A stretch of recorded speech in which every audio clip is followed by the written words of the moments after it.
네, 정부가 전 국민을 대상으로 보름 동안 고강도 사회적 거리 두기를 호소하고 있습니다. 하지만 일부 종교시설과 유흥시설 등은 여전히 지침을 지키지 않고 있습니다.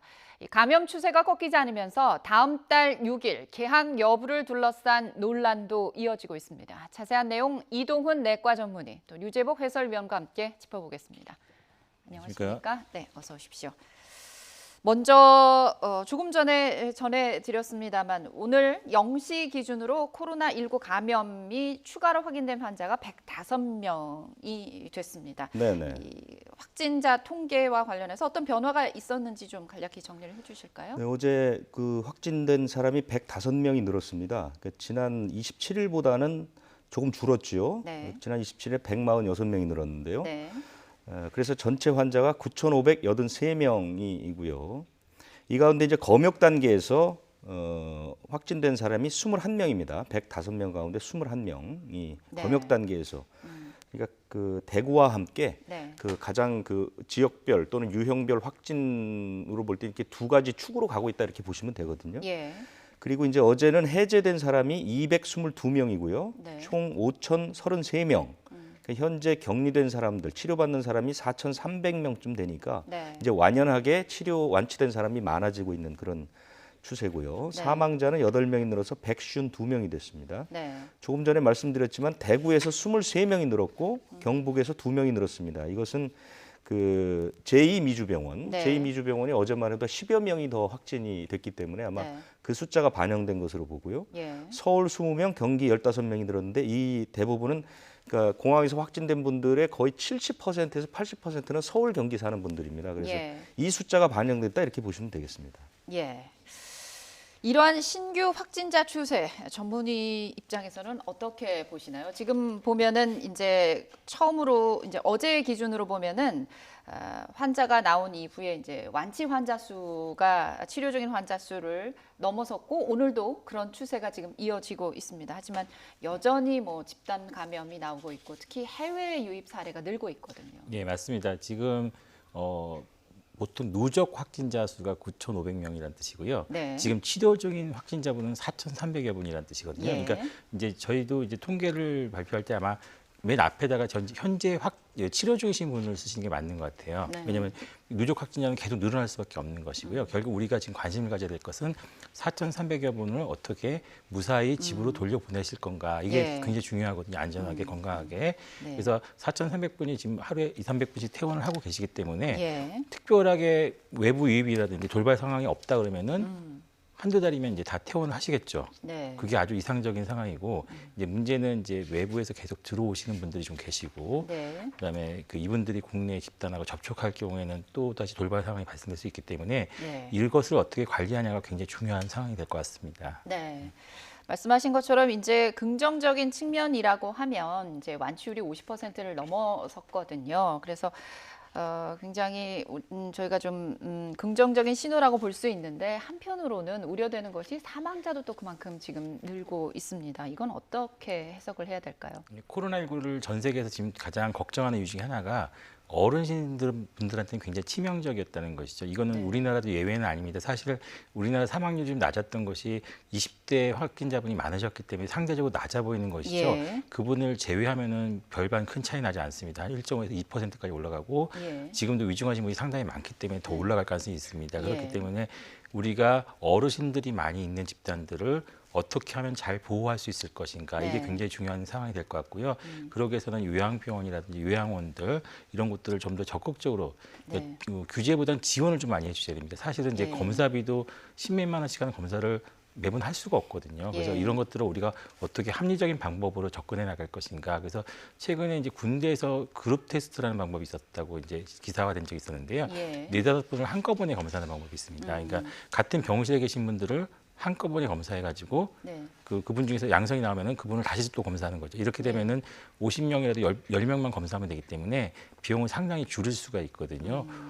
아마 대구 상황 초기 때 이것도 검토를 했다고 하는데 네. 대구에서는 워낙 환자가 많았기 때문에 오히려 더 비용과 시간이 더 든다 그래서 아마 보류됐던 것으로 보이는데 네. 계속 우리가 감시하려고 그러면은 이런 여러 가지 다른 방법들을 한번 고려해봐야 될 것 같습니다. 네. 사망자를 줄이기 위해서는 고령의 기저질환을 가진 이 어른 어르신 그룹을 어떻게 우리가 치료하고 또 사전에 발견해서 또 관리하는지 이 부분에 중점을 두는 것이 필요하다 이런 얘기를 해주셨습니다. 이런 가운데 해외상 지금 보면 워낙 안 좋기 때문에 세계적으로 코로나19가 확산하면서 덩달아 해외 유입 우려가 커지고 있는 상황입니다. 미국이 지금 굉장히 심각합니다. 벌써 확진자가 12만 명, 사망자가 2,000명을 넘어섰거든요. 네, 이렇게 그렇습니다. 급속도로 환자가 늘고 있을까요? 예, 제가 이 출연을 위해서 조사할 때만 해도 12만 명이 안 됐는데 또 네. 12만 명이 넘었고요. 사망자도 2,000명이 넘었습니다. 예. 가장 큰 이유는 검사자가 워낙 많습니다. 지금 미국은 하루에 10만 명가량 검사하신다고 보면 됩니다. 예. 우리나라가 지금 그 석 달 정도 됐는데 39만 건 정도 했거든요. 그런데 예. 벌써 미국은 지금 아마 한 70만 건 이상 됐을 겁니다. 최근에는 하루에 10만 건 이렇게 검사를 합니다. 네. 검사하는 이유는 미국의 한 회사가 만들어낸 진단시약이 45분 만에 결과가 나옵니다. 그래서 네. 하루에 많은 사람들을 검사할 수 있는 것이죠. 제일 큰 이유는 그거라고 보고요. 예. 그 이후에 아래 밑에 깔려 있는 것은 뭐냐면 그만큼 미국은 상당히 저변의 감염자가 많이 있다 이렇게 볼 수 있는 것이죠. 그러니까 검사 수가 늘어날수록 확진자 수가 기하급수적으로 늘어나는 것은 그만큼 광범위하게 감염이 돼 있다 이렇게 볼 수 있는 것이죠. 그래서 예. 미국에 이렇게 확진자가 늘어나는 것이고요. 사망자가 늘어나는 것은 지금 미국도 전 세계적으로 볼 때 공공의료 수준이 상당히 좋지 않은 편에 속합니다. 예. 지난 10여 년간 미국의 재정 적자가 좋지 않으면서 공공의료에 대한 인력이나 장비들이 굉장히 좀 좋지 않고요. 특히 트럼프 대통령이 취임한 이후로는 사실 별로 이렇게 손을 본 적이 없기 때문에 네. 그런 부분들이 있을 것 같고요. 그 다음에 네. 또 이유를 본다면은 미국에는 아직 통계는 잡히지 않았지만 불법 체류자 이런 부분들이 굉장히 심각합니다. 이런 사람들은 통계에 잡히지는 않지만 어쨌든 똑같은 감염 원으로서 작용할 가능성이 높거든요. 그래서 예. 이런 부분들이 만약에 통계에 잡히거나 파악된다면 아마 좀 더 심각한 상황이 벌어지지 않을까 해서 네. 미국은 전문가에 따라서 2, 3주 안에 정점을 찍을 거다 이렇게 네. 얘기하는 사람도 있지만 그 정점을 찍는 기간을 특정할 수 없다라는 전문가들도 상당히 많습니다. 그래서 환자 수는 훨씬 더 빨리 늘어나고 더 많이 늘어날 것이다 이렇게 예측이 됩니다. 그렇군요. 미국이 이렇게 중국과 이탈리아를 제치고 세계에서 코로나 환자가 가장 많은 나라가 됐습니다. 이런 오명을 지금 갖고 있는데 이러다 보니 미국에서 이제 우리나라로 들어오는 입국자 관리 비상이 걸릴 수밖에 없습니다. 정부가 해외에서 들어오는 모든 입국자에 대해서 발열 검사를 하겠다 이런 계획을 밝혔습니다. 비행기 탑승 전에 검사를 하고 또 들어오면 이제 공항 쪽에서도 방역 검역을 철저히 하겠다 이러는 건데 일부에서는 과연 이게 실효성이 있느냐 의문을 주기도 하거든요. 무증상 감염자를 잡을 수 없기 때문이겠죠. 네, 그렇습니다. 지금 아까 유 의원님께서 말씀하셨지만 미국 상황이 좀 더 심각한 것 중에 하나가요. 검사를 많이 하는데도 검사를 하고 싶은데 못하게 하는 경우도 있다고 그럽니다. 그러니까 실제로 의사들은 검사를 하고 싶은데 네. 위에서 지침에 의해서 검사를 못하게 하는 경우도 있거든요. 그렇게 보면 더 많은 환자가 이제 숨어 있다는 뜻이고요. 예. 그렇기 때문에 이제 미국이 지금 상황이 심각한 거고 미국 상황이 심각하다 보니까 우리나라 한 달 전 상황하고 똑같습니다. 마스크도 지금 재활용한다고 지금 소독하고 있고요. 예. 어떤 방식이 좋냐고 우리한테 물어보고 있습니다. 그래서 예. 우리가 한 달 전에 있었던 일들을 미국이 고스란히 지금 다시 경험하고 있는 거라고 보시면 되시고요. 예. 그렇기 때문에 거기서 많은 분들이 들어오시는데 당연히 열이 있으신 분들은 이제 입국 전에 차단하면은 이제 비행기라는 닫힌 공간에서 또 교차 전염이 될 수가 있기 때문에 예. 그걸 예방하는 효과는 분명히 있습니다. 그리고 귀국하신 분들 중에서도 발열 환자를 바로 걸러내면은 이동하는 과정에서 전파되는 걸 좀 차단할 수가 있는데 네. 문제는 이제 지역 사회로 오셨을 때 무증상이신 분들은 이제 14일간 자가격리를 하셔야 되는데 이게 미국뿐만 아니라 저희들 생각으로는 전 세계로 좀 확대했으면 좋겠다라는 생각을 하고 있습니다. 그러니까 미국이라고 고정관념 갖지 마시고 네. 전 세계에서 하여튼 외국에서 들어오셨으면은 무조건 14일간 직장에서도 그건 좀 해주시고 네. 가정에서도 해주셨으면 제일 좋을 것 같고요. 네. 왜 그러냐면 이제 공항이란 공간에서 또 감염될 수도 있거든요. 예. 옆에서 어떤 분이 바이러스를 배출하신 다음에 내가 접촉할 수도 있기 때문에 예. 특히 이제 공항에서 유학생들이 오시면은 가족들이 마중을 나가시는데 이번에는 마중을 안 나가시는 게 더 도움이 될 수가 있고요. 예. 안전하게 귀국하셔서 가정 내에서도 즐거운 식사 시간을 보름 뒤로 좀 미뤄주시는 그런 지혜가 필요하지 않을까 생각이 듭니다. 이런 것만 잘 지켜주시면은 사실은 생각보다는 그 전문가들은 굉장히 걱정하고 있거든요. 예. 생각보다는 영향이 적을 수도 있습니다. 실제로 지금 저희 지역에서도 많은 분이 확진되고 있는데 네. 대부분 접촉자가 거의 없습니다. 예. 한두 분 정도. 그렇게 되면은 우리가 많은 확산이 있을 거라고 예상은 하고 있지만 네. 줄일 수가 있는 그런 거로 보입니다. 네.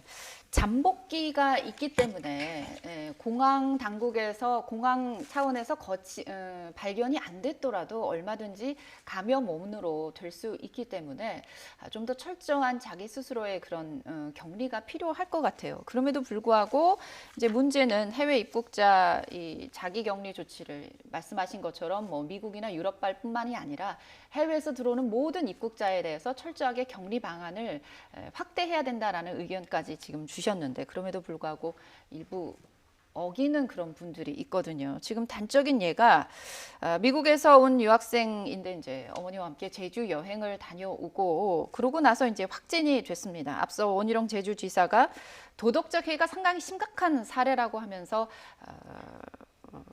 얘기를 했거든요. 한번 들어보시죠. 귀국하고 입도하면서 방역 수칙도 지키지 않는다는 것은 있을 수 없는 일이라고 생각을 합니다. 14일간 자가격리를 하라는 정부의 권고를 따르지 않고 입국 후에 5일 뒤에 두 가족 동반해서 제주로 여행을 왔습니다. 방역 지침을 지키지 않는 이러한 입국객에 대해서는 최대한 철저히 조사한 뒤에 단호한 법적 조치를 취하겠습니다. 지금 보셨지만 이제 원희룡 지사가 상당히 격앙된 목소리로 기자회견을 했습니다. 자가격리를 좀 철저히 해줬으면 하는 그런 아쉬움이 담겼기 때문인데요. 뭐 단호한 법적 조치까지 이제 언급을 했습니다. 당사자 당시에는 물론 자가격리가 의무는 아니었다 하더라도 좀 사회적 거리 두기 이런 전체적인 분위기와는 참 맞지 않는 행동이 아니었나 하는 지적들이 지금 많이 나오고 있습니다.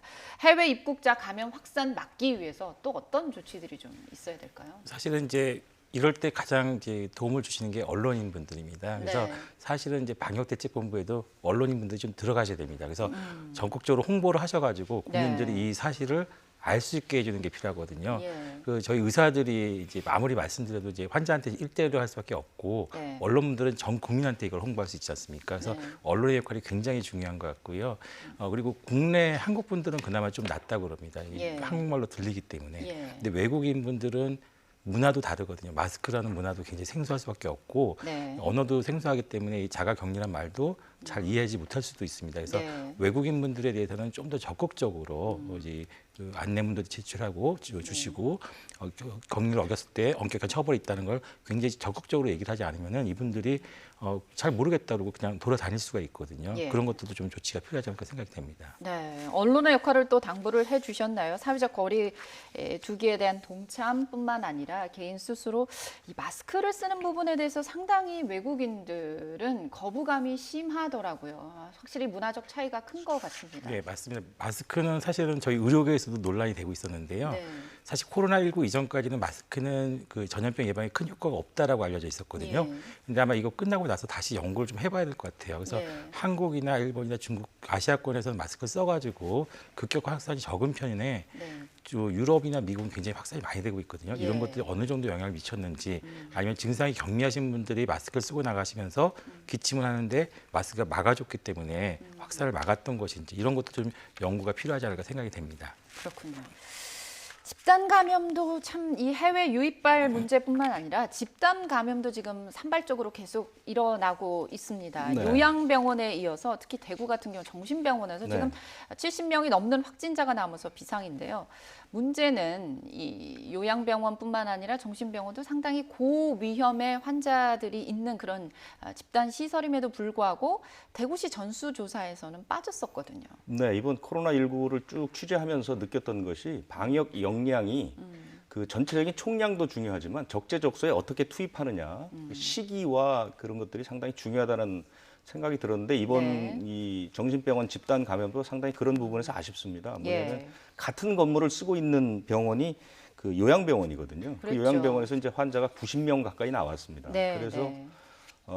당연히 이제 지금 그 제2 미주병원은 정신병원인데 당연히 우리 생각으로는 그 같은 건물에 있으니 모든 환자들을 다 검사했을 거라고 생각을 했는데 네.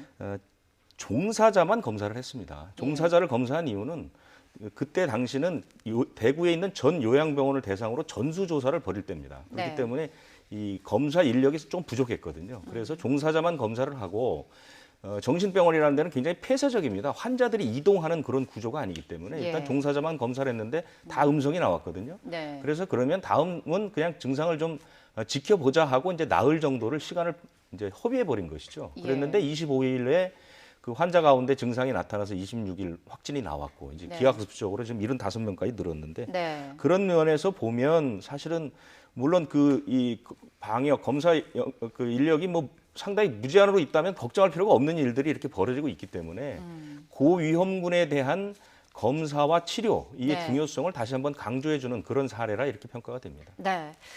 대구시 같은 경우에 대구시장이 공개적으로 3.28 운동을 펼쳤습니다. 3.28 네. 운동은 뭐냐면 2주 동안 철저한 사회적 거리두기를 통해서 그동안 많이 늘었던 그 확진자 수를 한 자릿수로 떨어뜨리자 이러면서 굉장히 대구 시민들의 강력한 동참을 호소해 왔는데 어제가 3월 28일이었거든요.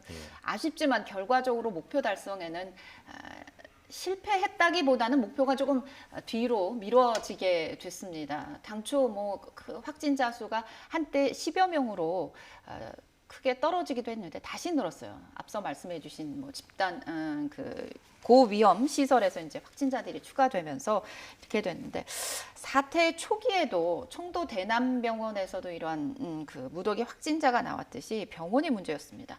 감염 확산을 막기 위해서는 좀 어떻게 관리를 해야 될까요? 이게 사실은 이제 병원이라고 해서 요양병원들이 주로 많이 대상이 네. 되고 있고 이제 우리가 고령화 시대에 접어들면서 이제 요양병원이나 요양원들이 많이 생겨났는데요. 네. 우리가 참 준비가 안 된 상태에서 고령화 시대에 접어든 것 같습니다. 그래서 예. 상당히 좋은 데는 굉장히 잘 이루어지고 있고요. 예. 열악한 데는 굉장히 열악한 곳인데 특히 네. 정신병원 같은 경우는 이제 정신병도 얘기하면 이제 한 시간을 두고도 얘기해도 끝이 없는데요. 네. 간단하게 얘기 드리면 그 정신병 환자들이 이제 사회적으로 활동할 공간이 많지가 않습니다. 그러다 보니까 이 공간이 없기 때문에 이거를 떠안는 곳이 정신병원들이 많거든요. 그래서 오랜 시간 뭐 10년, 20년 입원하신 분들 많기 때문에 예.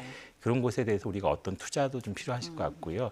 그리고 아까 말씀드렸듯이 검사 자체도 지금 역량이 한계가 있기 때문에 예. 이 역량을 좀 줄여서 샘플 조사를 한다든지 이런 것들도 좀 필요합니다. 그래서 네.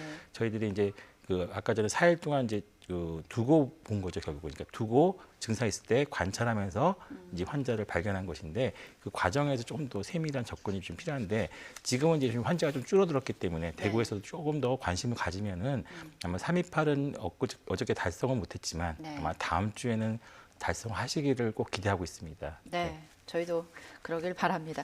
그런가 하면 서울에서도 이제 교회 집단 감염이 이어지고 있습니다. 네. 지금 구로구에 있는 만민중앙교회가 대표적인데요. 네. 지난 6일부터 이제 온라인 예배를 진행해 왔었는데 어쩌다가 이렇게 확진자가 는 걸까요?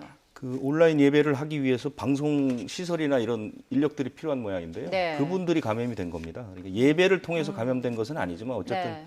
교회와 관련된 것인데 이 부분도 저희가 지금 짚어봐야 될 문제가 몇 가지가 있는데요. 네. 지금 그 방송 준비에 관여했던 40살 남성이 25일에 첫 확진이 됐는데 네. 이 그 만민중앙교회는 지역하고 이제 연관이 됩니다. 만민중앙교회라는 게 전국의 신도가 한 13만 명쯤 된다고 자기들은 예. 얘기를 하고 있고요. 네. 교회나 이런 성전이 한 50여 개쯤 됩니다. 그래서 예. 서울에도 있고 또 이 전남 무안에도 있는데 네.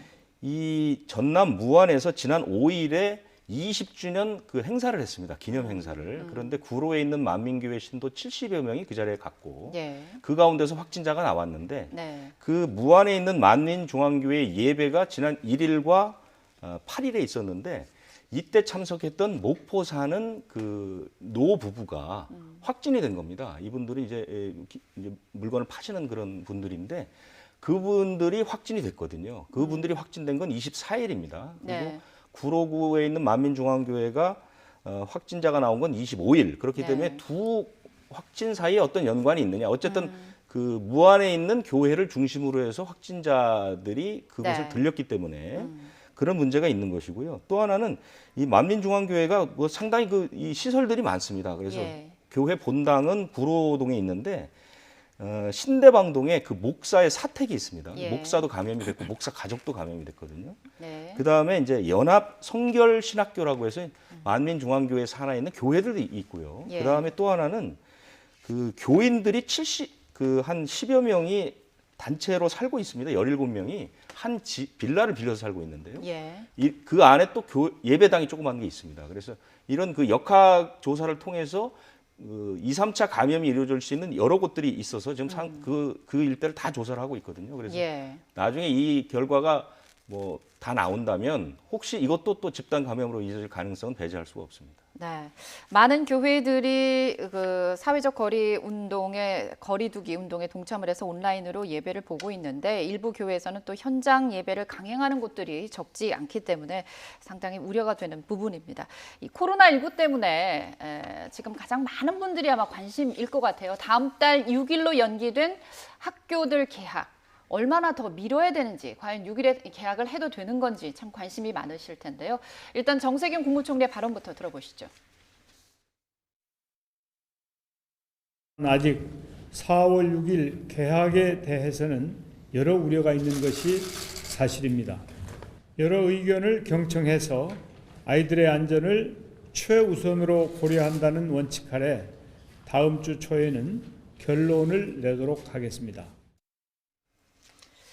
네, 보신 것처럼 어제 이제 총리와 시도 교육감들 회의가 있었습니다. 다음 주 초에는 결론을 내도록 하겠다. 다음 주 초니까 이제 내일이나 뭐 늦어도 모레는 되겠습니다. 현재 상황에서는 뭐 여러모로 걱정이 많다는 의견이 대부분인 거죠. 그렇습니다. 그 이제 일정상 대학 수학 능력 시험 일정을 발표를 해야 됩니다. 네.